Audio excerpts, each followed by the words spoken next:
Bueno, ciertamente la palabra del Señor es un tesoro y esa es la razón, queridos amigos y hermanos, por la que nos reunimos en esta noche. Si no hubiese un Dios al cual adorar, si no hubiesen tesoros que Él nos regalase cada vez que leemos su palabra, si no hubiesen perlas de gracia para nosotros gozarnos en sus riquezas cada vez que la palabra es predicada, bueno, ciertamente no habría interés para nosotros, pero el Señor nos ha salvado y nos ha salvado para que apreciemos su hermosura, su misericordia, para que lo reconozcamos como Dios, como Señor, como Salvador. Nos ha salvado para que apreciemos su palabra, para que seamos guiados por ella, para que conozcamos su voluntad revelada en la palabra. Así que, mis amados, vengamos pues a este pasaje, un pasaje que ya hemos tocado brevemente en el pasado, pero que es necesario recordar antes de movernos hacia las riquezas del capítulo 5. Abran sus Biblias, se lo ruego, en la primera carta del apóstol Pablo a los tesalonicenses, primera de Tesalonicenses, capítulo número 5, versículo número 2, primera de Tesalonicenses 5, versículo 2, dice la palabra: porque vosotros sabéis perfectamente que el día del Señor vendrá así como ladrón en la noche. Y ya sabemos que en varias partes de la Escritura el Señor bien nos dice exactamente lo mismo, en Mateo, en Lucas, en Segunda de Pedro. Tened cuidado, queridos hermanos de Tesalónica, parecen ser las palabras del apóstol Pablo: tened cuidado, velad, estad pendientes, porque vosotros sabéis que cuando menos la raza humana esté esperando a Cristo, nuestro Salvador viene. Y ese mensaje es para ti también, para ti, para mí, para todos, porque Cristo no ha regresado aún por segunda vez. Es como si el Señor estuviese hablando a tu corazón: vosotros sabéis, y no a manera de advertencia ni de amenaza, sino de un recorderis hermoso en el Señor. Vosotros sabéis muy bien que el Señor vendrá como ladrón en la noche. Y el título que nosotros tenemos entonces para esta breve meditación, no prometo que alcanzaré a terminarla, pero ciertamente les pido un poco de paciencia si me alargo un par de minutos. Es muy importante, queridos hermanos, que nosotros meditemos en la hermosura de este pasaje. El título que nosotros tenemos en esta noche, pues, es Preparados para el fin. Preparados para el fin. Ese es el título. ¿Cuál fin? Bueno, para el fin del mundo. O preparados para el fin de nuestras vidas. Como quiera que sea lo que suceda primero que lo otro, debemos estar preparados. Y debemos estar preparados, queridos hermanos, no vaya a ser que nosotros estemos viviendo como vivían los paganos en aquel entonces, en aquel entorno en la iglesia de Tesalónica, y la venida del Señor nos pille como un ladrón que viene de noche. No vaya a ser eso. O no vaya a ser, en su defecto, que nosotros partamos hacia ese lugar celestial que el Señor nos prometió, no estando preparados para tal suceso. De cualquier manera, hermanos, como lo veíamos en el día del Señor pasado, los ojos de nuestra fe deben estar mirando hacia Cristo, deben estar anhelando las promesas que Él nos hizo en su palabra. Ciertamente nosotros no debemos estar acongojados pensando en la muerte aquí o allá, pero debemos estar preparados para lo que suceda primero. O bien nosotros partimos, y por eso debemos andar de manera digna, o bien Cristo viene y de igual manera debe encontrarnos de manera digna. Eso es lo que dice en su palabra. Lo que dice en Mateo, lo que dice en Lucas, lo que dice en Pedro, sencillamente es: tened cuidado cómo ustedes andan antes de la venida de Cristo. Y el problema, queridos amigos y hermanos, es fácil de exponer, porque si a las personas cuando pecan les cayese un rayo, o si Dios tratase el pecado de la raza humana en esta nueva dispensación, en la era del Evangelio, si Dios abriese la tierra cada vez que alguien dice una mentira, de seguro nosotros cogeríamos escarmiento y jamás lo volveríamos a hacer. Pero el problema es que el corazón del ser humano se ha endurecido tanto, que aún los que profesan la fe en Cristo leen las palabras y endurecen sus corazones diciendo: Cristo no va a venir. Oh, claro que el Señor viene. Y lo peor de todo es que no lo ha advertido una ni dos, sino varias veces: cuidad cómo vivís, porque Cristo vendrá como ladrón en la noche.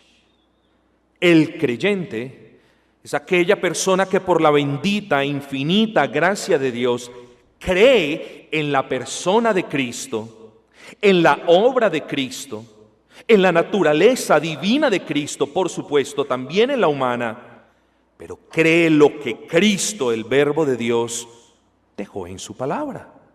Así que ninguno de nosotros, los que somos verdaderos creyentes, podemos decir: creo en esto, no creo en esto, creo en esto, no creo en esto, creo en esto, no creo en esto. Si el Señor en la noche de hoy nos dice: vosotros sabéis perfectamente que el día del Señor, ¿cuál es el día del Señor? El día del Señor es el día de juicio. Es obvio que no está haciendo referencia al domingo como el día del Señor, hoy está haciendo referencia al día del juicio. En otras palabras, el versículo 2 está diciendo: cada uno de vosotros, no es extraño para cada uno de ustedes que el día del Señor, el día del juicio vendrá cuando menos la raza humana lo piense.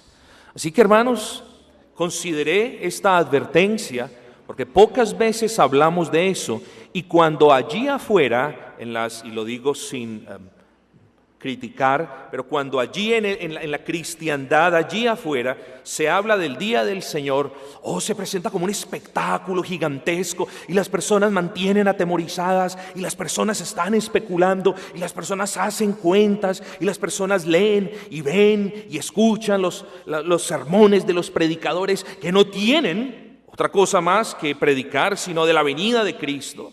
Parece que el consejo del Señor no fuese sino la parusía.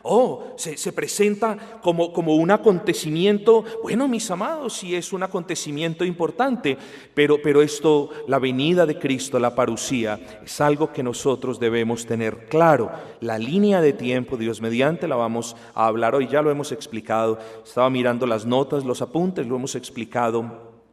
Tratamos este tema por 5 semanas consecutivas cuando estudiábamos Mateo 24 y 25. Así que regresemos a nuestro contexto. Estamos en la iglesia de Tesalónica, recordemos su entorno pagano, su entorno mundano. Muchos de estos paganos no tenían esperanza de la vida o en la vida después de la muerte. Había ciertamente muchos paganos que no creían en la resurrección, otros creían en un tipo de reencarnación, cualquier cosa, pero en ninguno de ellos, queridos amigos, estaba esa certeza que nosotros los creyentes tenemos. De hecho, en la iglesia de Tesalónica, el problema era que estos paganos, las personas quizás que rodeaban la iglesia, quizás algunos infiltrados, habían, entre comillas, acabado con la esperanza de algunos hermanos en Tesalónica.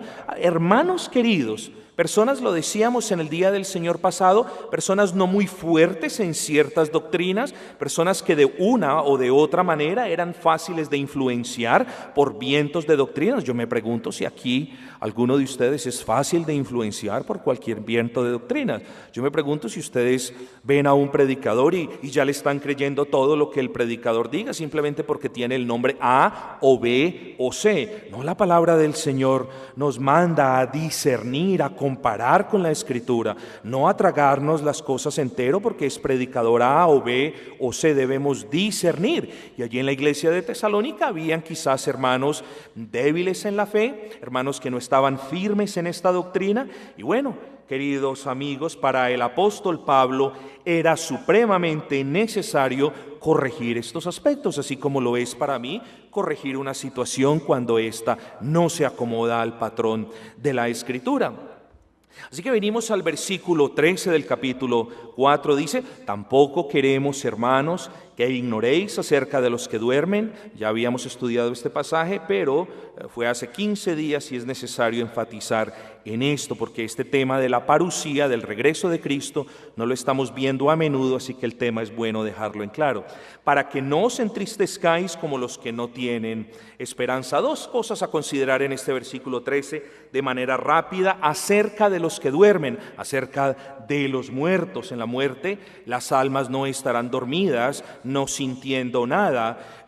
Unas estarán, queridos hermanos, en pleno sufrimiento.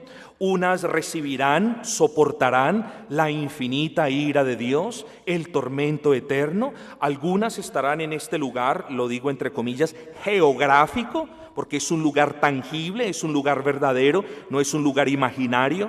Allí en este lago de fuego donde se corroerán por la eternidad todas las personas, todas las almas en primera instancia que no hayan confiado en Cristo. Bueno, pero mientras que ese es el caso de quienes no han confiado en Cristo, quienes han confiado en Cristo por la gracia del Señor, bueno, de la misma manera tampoco estarán durmiendo, estarán recibiendo de continuo el amor de Dios, estarán gozándose con el Señor, estarán alabándole, sirviéndole. Así que Pablo les dice: ustedes deben de saber bien qué es lo que sucede a quienes mueren antes de que el Señor venga. Y dice la palabra, ¿por qué? Bueno, para que no os entristezcáis. Queridos hermanos, la tristeza es algo inherente de nosotros como seres humanos. Y yo les había dicho, no es que cuando falte un ser humano no podamos estar tristes. Claro que vamos a estar tristes, falta un ser humano, por supuesto, aún somos carne sin lugar a duda alguna. Pero Pablo no se refiere a esa tristeza natural, sino a la tristeza desmedida que era pecaminosa en algunos hermanos de la iglesia de Tesalónica, esta tristeza desmedida, porque aparentemente lloraban y se quejaban, dice, como si no tuvieran esperanza. Es decir, lloraban y se quejaban por la ausencia de esos seres queridos, de esos hermanos en Cristo que habían muerto en Cristo, pero estos hermanos estaban tan acongojados, tan desconsolados, bueno, que lloraban como si no hubiese haber resurrección. Y Pablo les dice, no, ¿por qué estáis así? No estéis así. Así que el siguiente versículo nos muestra varias cosas, 14, porque si creemos, oh hermanos tesalonicenses, si creemos que Jesús murió y resucitó, así también Dios con Jesús traerá a los que durmieron en él. Veamos tres cosas porque quiero pasar rápido, quiero llegar rápido a los versículos a examinar. En primera instancia dice la palabra, versículo 14, Cristo murió. Oh, claro, el Dios de dioses, el Rey de reyes, Señor de señores, Dios, quien tomó forma de hombre, murió en la cruz del Calvario. Claro, si Cristo no muere en la cruz del Calvario, no hay vida para nosotros, no hay esperanza en lo absoluto, no hay reconciliación con el Señor, no hay paz con Él, no hay redención, no hay perdón de pecados. Y decíamos, es Cristo, es la persona bendita de nuestro Señor, quien muriendo en la cruz del Calvario asegura a todos los hijos de Dios, todas, no algunas, todas las bendiciones en Cristo. Y Pablo les dice, ¿ustedes creen que Jesús murió? Es una pregunta retórica. Oh, claro que creemos que Jesús murió, pero dice, resucitó. Amados amigos y hermanos, claro que tenía que resucitar, estaba profetizado en las Escrituras. Estamos hablando del Dios mismo. Estamos hablando de ese varón perfecto que tomó la maldición nuestra y que murió en el frío madero por esa maldición, quien se hizo maldito para que tú fueses bendito. Oh, resucitó. Y resucitó probando así que es inocente y que es justo y que es Dios. Oh, por supuesto. Entonces Pablo les dice, vosotros sabéis que Cristo murió, vosotros sabéis que Cristo resucitó. Bueno, dice, así también, en virtud de que murió pero resucitó, así también traerá Dios con Jesús a los que durmieron en Él. Y el punto es que Cristo va a regresar. La palabra dice de manera clara, vean, así también traerá Dios con Jesús a los que durmieron en Él. Y es como el apóstol Pablo, como si estuviese compungido: oh tesalonicenses, ¿por qué están tristes por los que murieron? ¿Acaso no veis que murieron en Cristo? Fíjense, murieron en Cristo. Y esto espero que lo tengamos claro. Quienes están en Cristo siempre estarán en Cristo. No importa la muerte que hayan tenido, no importa si murieron antes de que el Señor venga, están en Cristo, siempre están en Cristo. Así que si murieron antes de la venida del Señor, sus almas partieron hacia donde está Cristo. Por lo tanto, quienes murieron en Cristo, Cristo vendrá con ellos. Eso es lo único, ven lo fácil, es lo único que está diciendo este versículo aquí. Cristo vendrá de los cielos con quienes murieron en Cristo. ¿Qué pasa con los que murieron en sus pecados? Bueno, esos no vendrán con Cristo. Es así de sencillo, y para no meterme mucho por ese lado, solamente les quería recordar eso. Son pasajes claros, nítidos, diáfanos, que me muestran sin complicación alguna qué es lo que va a suceder al final de los tiempos. No nos compliquemos con la escatología, mis amados hermanos. La escatología es relativamente simple y sencilla. Comencemos viendo estas verdades en el Nuevo Testamento y entenderemos muchas otras cosas. Entonces el Señor, dice Pablo, no os compunjáis, Dios va a traer con Cristo a quienes murieron en Él. Pero surgen dos preguntas, queridos amigos. ¿Para qué Cristo regresará y de qué manera regresará? En primera instancia, Cristo regresará para cerrar el telón de los tiempos. El teatro de la redención cierra su tela. Se terminó. En el día del regreso, y lo vamos a ver ahora, si no, prometo la próxima vez que estemos estudiando, porque está claro. En el día en el que Cristo regrese con los suyos, por los suyos, ese día el teatro de la redención cierra su telón. Ese día el tiempo llega a su final. Ese día los relojes no correrán más. Así que Cristo llega para cerrar el telón de los tiempos. No hay nada. Bueno, obvio, queda la eternidad a partir de ese momento, por supuesto, pero cuando hablo de tiempo aquí terrenal. Después de eso no hay nada más en la tierra. No hay 7 años, no hay 3 años y medio, no hay nada. Se cerró. Finito. Cristo viene no solamente para parar el tiempo, se acabó el día del Señor, sino que Cristo viene para perfeccionar a sus hermanos. Bueno, en primera instancia a quienes murieron en Él, recuerden lo que les he dicho.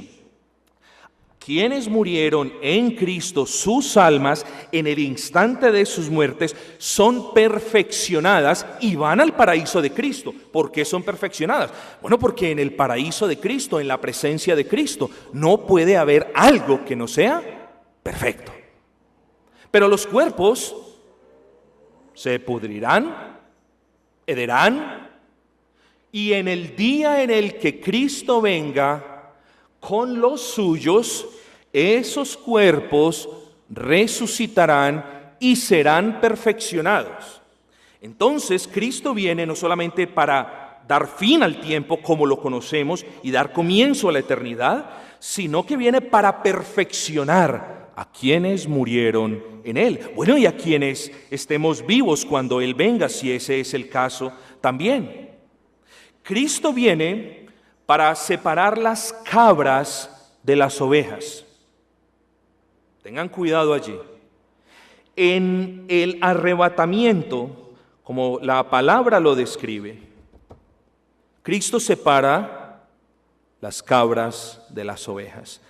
Cristo viene con los suyos por sus ovejas. Los que se quedan son los cabritos, queridos hermanos. Así que El propósito del Señor también es separar lo bueno de lo malo, la paja del trigo, lo impuro de lo puro. Cristo viene para juzgar. Ya no viene como ese Mesías manso, ya no viene montado en ese pollino de asna, en son de paz. Oh no, Cristo viene ya a juzgar. Ese será tu juez si es que no has confiado en Él.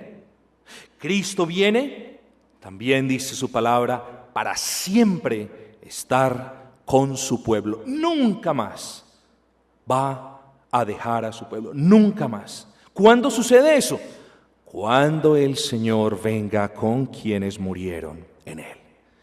Pero este versículo me dice, Cristo regresará. ¿Cuántas veces? Bueno, queridos amigos, puedo hablar un rato de esto. En la teoría dispensacional, muchos amigos allí que son adherentes a esta teoría, bueno, todavía no se han puesto de acuerdo. Unos dicen que Cristo regresa 3 veces y otros hasta 4, 5 y más veces. Bueno, nunca en la palabra se ve eso, nunca. La palabra siempre correlaciona la parusía con el día del Señor. Es decir, la palabra siempre enlaza, relaciona indefectiblemente la aparición gloriosa de Cristo con el día de Cristo, es decir, con el día del juicio. El Señor regresará una vez, no 2 veces. El Señor regresará y regresará. Aquí es donde decimos, ¿y qué pasa con el rapto secreto? ¿Qué pasa? ¿Cuál rapto y cuál rapto secreto? ¿Dónde dice rapto secreto? ¿Dónde hay un rapto secreto en la Escritura? ¿Acaso el Tesalonicenses me habla de un rapto secreto? Tesalonicenses no me habla de ningún rapto secreto. Me habla de un arrebatamiento que será, dice el versículo 16, que será audible y visible. Audible y visible. Dice, porque el Señor mismo con voz de mando, con voz de arcángel, con trompeta de Dios. La trompeta era usada en el Antiguo Testamento para llamar, para congregar el pueblo de Dios. Con trompeta de Dios descenderá del cielo y los muertos en Cristo resucitarán primero. Así que, queridos hermanos, Cristo llega para acabar con el tiempo conforme lo conocemos, para separar, para juzgar, para estar siempre con su pueblo, y regresa no 1, ni 2, ni 3 veces, regresa una sola vez de manera audible, visible. ¿Para qué? Bueno, para tomarnos, quienes estemos vivos, si es que estamos vivos, para tomarnos en el aire de manera violenta y así nosotros siempre estar con Él. Ese es el significado del versículo 17.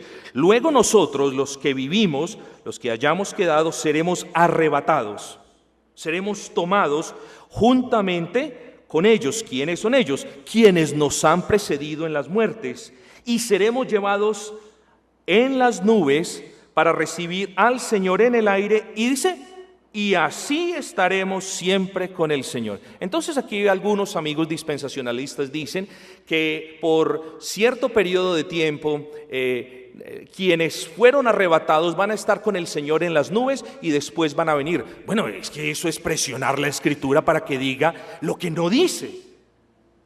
Estamos hablando, y ya se los voy a probar, faltan 2 versículos, estamos hablando del día del juicio. Estamos hablando del día del juicio. Entonces aquí es donde quizás surge una tercera pregunta, queridos amigos y hermanos. La primera, ¿para qué viene Cristo? Ya lo vimos. La segunda, ¿cómo o de qué manera regresará Cristo? Pero la tercera quizás es ¿cuándo? Oh, mis amados, y llegamos al punto débil de muchos cristianos.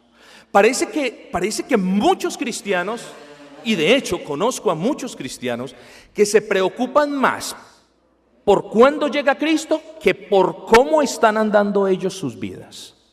Y esto es una verdad.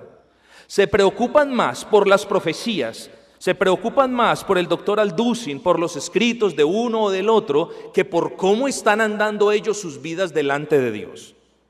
Es muy lamentable, muy lamentable que nosotros estemos con nuestros ojos puestos en el fin de los tiempos y se nos esté olvidando que la responsabilidad inmediata es cómo andamos en este preciso momento de nuestras vidas. Así que, querido amigo, ¿de qué te sirve saber los tiempos o conocer las sazones de los tiempos o conocer las profecías? ¿O de qué te sirve conocer mucho acerca de escatología cuando no estás andando bien en el Señor? Lo contrario es lo correcto. Deberíamos andar bien en el Señor y estar tranquilos, ocupándonos de nuestra salvación con temor y temblor y no preocupándonos por las profecías acerca del fin del mundo. Ocupémonos cómo vivimos nuestras vidas. Ese es el mensaje que viene a continuación en la carta del apóstol Pablo a los tesalonicenses. Ocupémonos cómo vivimos nuestras vidas. Ocupémonos en que estemos corriendo hacia esa meta del supremo llamamiento en Cristo. Ocupémonos cómo estamos batallando a diario en vez de estarnos preocupando por las 70 semanas de Daniel, etcétera, etcétera, etcétera. Así que la pregunta es, ¿cuándo regresará Cristo? Mientras que no lo voy a explicar de nuevo, porque me tocaría regresar, ¿cierto?, a varios capítulos en Mateo 24, ya lo hemos visto y lo hemos dejado en claro. Nosotros vivimos en la era, estamos en la era del Evangelio, cuando la bandera de la iglesia de nuestro Señor Jesucristo se levantó aquel día de Pentecostés. Bueno, esa es la bandera unificada de la iglesia entre judíos, creyentes por supuesto, y gentiles. Así que vivimos en la era del Evangelio.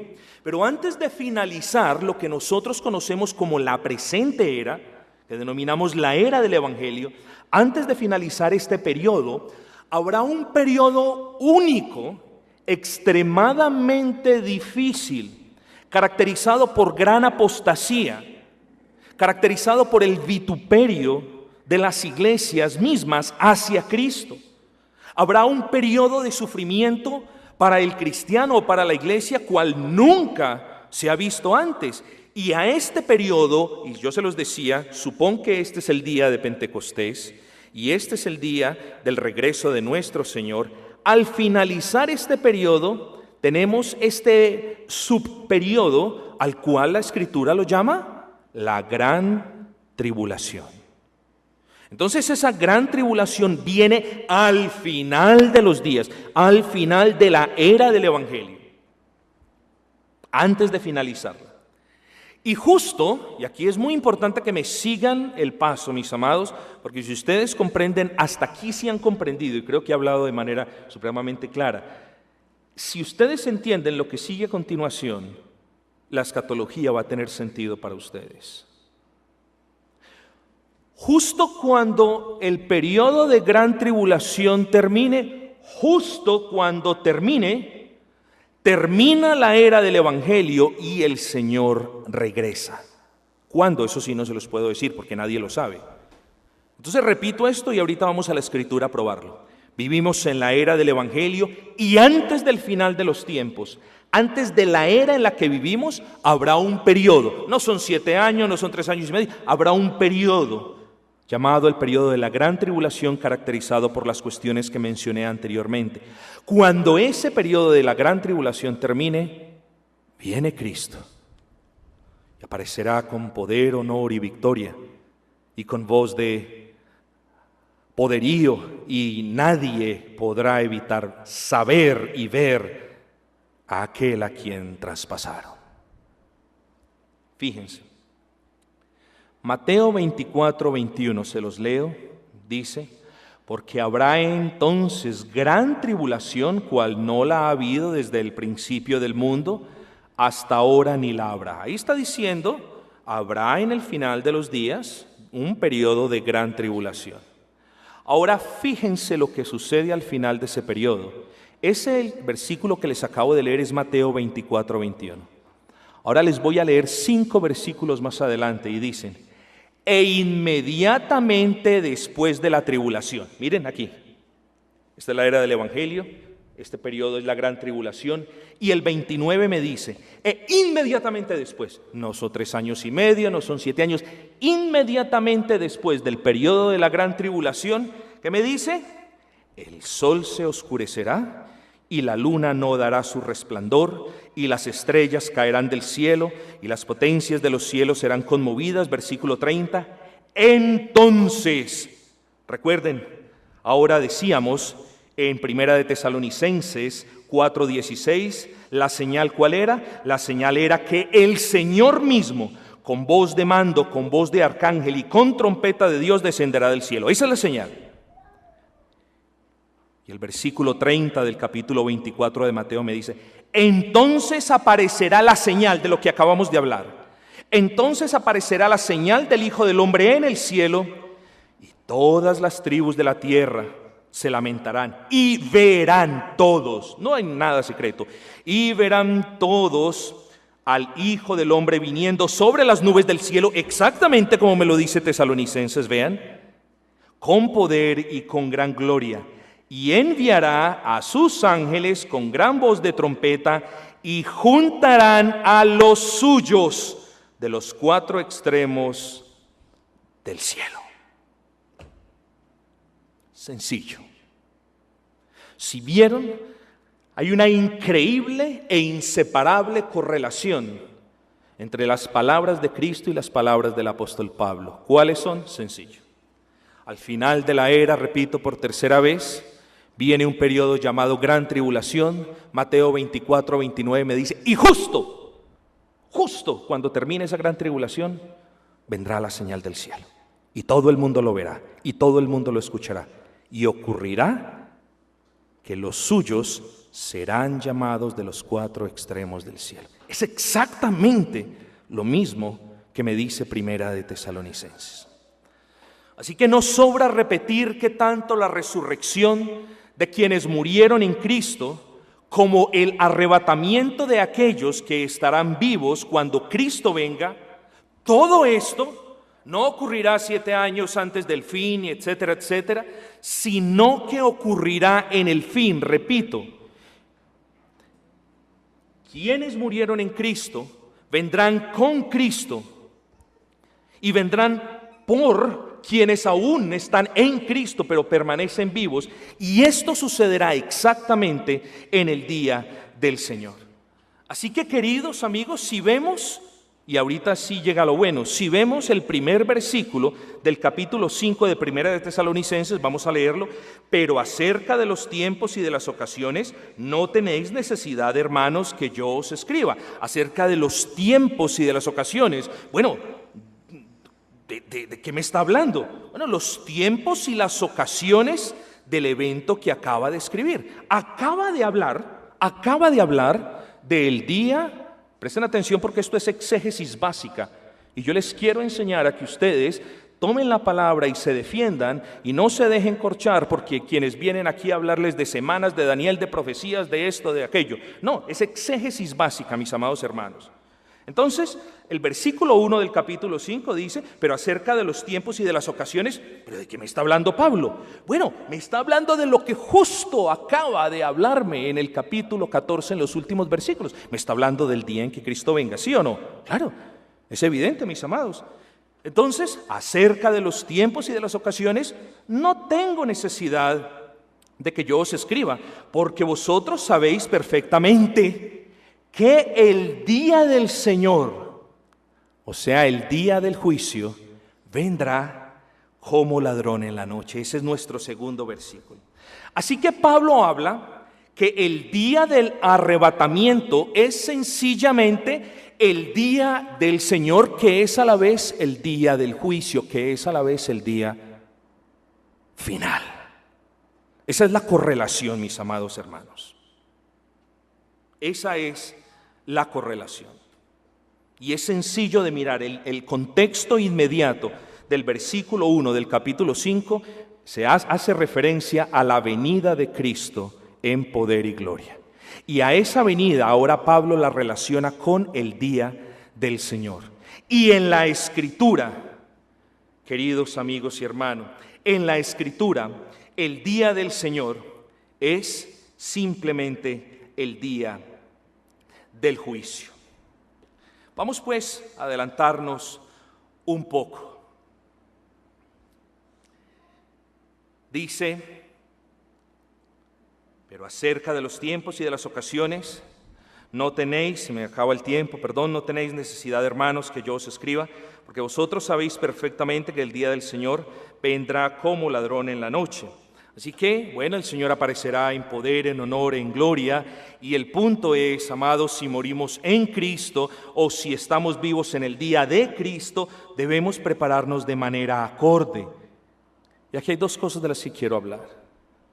Tú te debes guardar del pecado. No importa, y aquí es donde decimos que antes de la escatología está tu vida, está tu santidad y está tu responsabilidad como creyente. Cualquiera que sea lo que suceda primero, si viene Cristo o si tú mueres, aquí el punto es que te debes guardar del pecado y en segunda instancia te debes guardar de los falsos maestros. ¿Qué estaban diciendo los falsos maestros? Bueno, fíjate lo que dice el versículo 3. Los falsos maestros estaban diciendo paz y seguridad. Eso estaban diciendo los falsos maestros. Y yo me pregunto cómo algunas personas se llaman pastores y están predicando la prosperidad como si el mundo no se fuese a acabar, y están predicando la reconstrucción del universo, porque entonces después de la reconstrucción el Señor se va a manifestar. No, la palabra es clara, las cosas van de mal en peor, y la prueba es ese periodo al final de la era del Evangelio llamado la Gran Tribulación. Así que la advertencia del Señor es clara.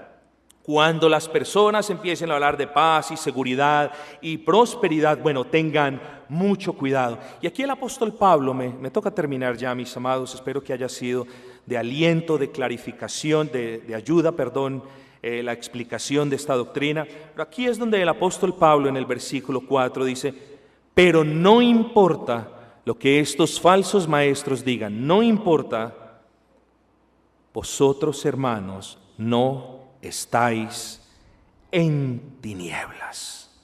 No estáis en tinieblas. Ustedes, hermanos tesalonicenses, y vosotros también, hermanos de gracia redentora, no están en tinieblas. Ustedes, por la gracia del Señor, conocen la verdad.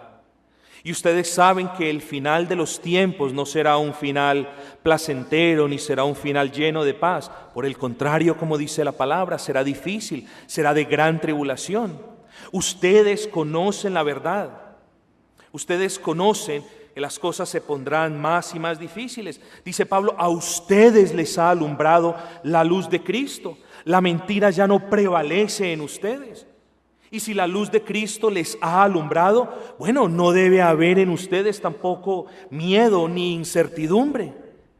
Y una vez más digo, es como si Pablo les estuviese hablando al corazón de los tesalonicenses y les estuviese diciendo, y porque ustedes, hermanos, conocen la verdad, por eso deben estar atentos, versículo 4, para que aquel día no los sorprenda como ladrón. Esa es una característica de todos aquellos que están en la verdad. Quienes por la gracia del Señor están en Cristo, su muerte no los sorprenderá. Y si viene Cristo, la parusía tampoco los sorprenderá. Oh, tesalonicenses, vosotros no estáis en tinieblas, vosotros no tenéis que recurrir a la especulación del mundo, a la especulación de los falsos maestros. Vosotros sabéis que Cristo viene y que vendrá cuando nadie lo sepa. Pero cuando se manifieste, a vosotros no os dará miedo, sino por el contrario, tendréis la plena convicción de que la máxima promesa de que Cristo regresaría por su pueblo se ha cumplido. Y eso los debe llenar de gozo. Queridos hermanos, quedé a la mitad, la verdad sea dicha. Espero en el Señor que esta predicación haya sido de utilidad para clarificar. Recordemos el punto, por favor. Dejémosles el ruego de especular, de estar preocupados con una y otra cosa. Vivimos en la era del Evangelio.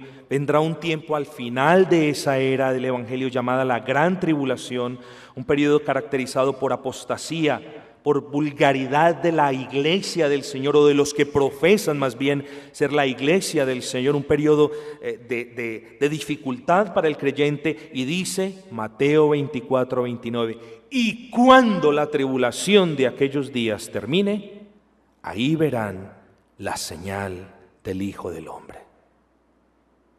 Y es la señal que nosotros vemos en Tesalonicenses, queridos hermanos. No nos dejemos engañar. Ocupémonos de nuestra salvación con temor y con temblor. Vamos a cantar el último himno.